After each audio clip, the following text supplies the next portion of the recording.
और हाँ, कुछ लोग इस नेक काम को लेकर भी भ्रम फैलाने का प्रयास कर रहे हैं। देश के सभी राज्यों को इससे फायदा ही होगा, किसी भी राज्य को इससे नुकसान नहीं होगा। नॉर्थ ईस्ट हो, साउथ इंडिया हो, जहां पॉपुलेशन को कंट्रोल किया गया है, उनका रिप्रेजेंटेशन बिल्कुल कम नहीं होगा।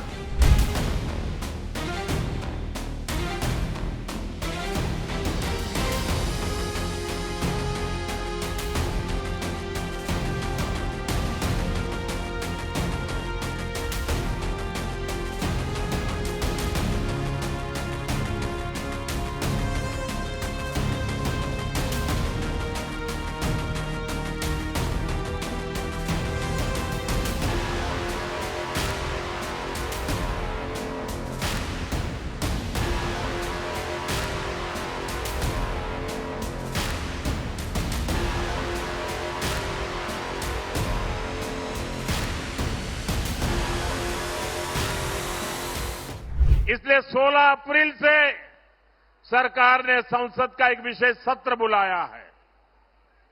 साथियों, हमने देश की सभी पार्टियों से इसको लेकर चर्चा की है।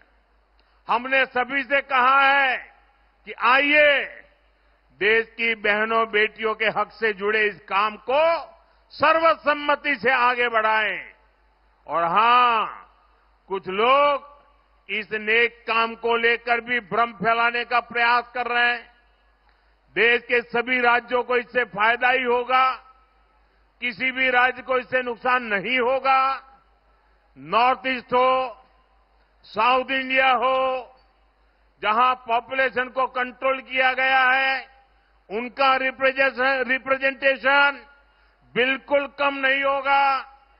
हम ऐसी व्यवस्था कर रहे हैं जिसमें महिलाओं के लिए अतिरिक्त सीटें मिले।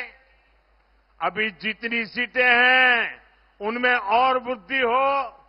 इसलिए मैं असम की बहनों से भी विशेष रूप से कहूंगा, आप सभी राजनीतिक दलों के सभी नेताओं से कहिएगा कि इस कानून को सब मिलकर के पास करें।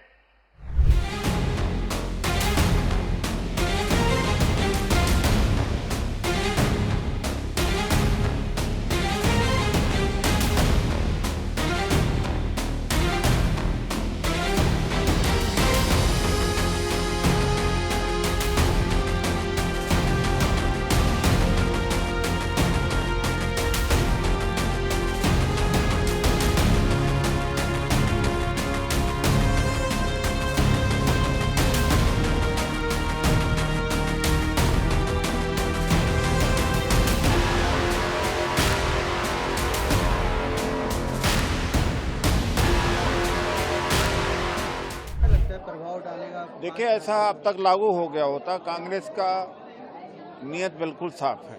इन्होंने पोस्टपोन किया था। संसद भी एक कारण है जिसकी वजह से लागू उस समय नहीं हुआ था। ये इतनी निकम्मी सरकार है कि 2021 के में जनगणना हो जानी चाहिए तो नहीं हो पाएगी।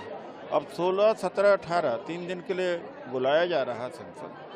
उसमें हम तो पक्षधर है ही है और देखते हैं कि क्या होता है।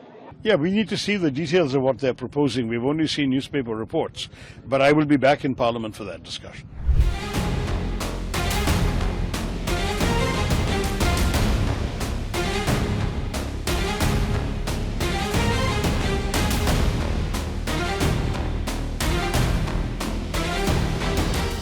कांग्रेस तो सामने नहीं आ रहा है।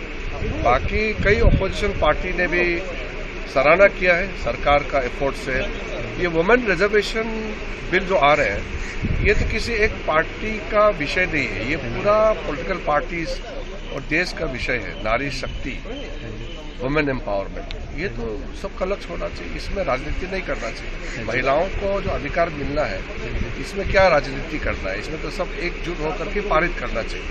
तो जैसे कांग्रेस की एक डिमांड है ऑल पार्टी मीटिंग की, और वो कह रहे हैं अभी समय कहाँ है, चुनाव में सब लोग बिजी है। हाँ जी, हमने सब पार्टियों से बात की, कांग्रेस और 2-4 पार्टी नहीं आया, लेकिन वो भी महिला विरोधी तो नहीं दिखाएंगे, इतने तक तो नहीं करेंगे, मेरा उम्मीद है। बट अगर उन्होंने नहीं किया तो सर फिर भी दिल का विरोध तो नहीं करेंगे, मुझे उम्मीद है। Now, one appeal is the women voters should rethink before voting DMK and Congress and India Alliance, because there won't be reduction of seats, there will be increase in number of seats, and all the women, most of the prominent women and the basic rights of the women will be preserved and women will be empowered. But if a party is blocking that, then they are blocking the empowerment of women. So the women should not vote for those people, those party, the India Alliance, because they are against the empowerment of women. And it can be easily passed, but when the other parties came forward, Congress is putting block and they are preventing those parties to be favorable for the bill.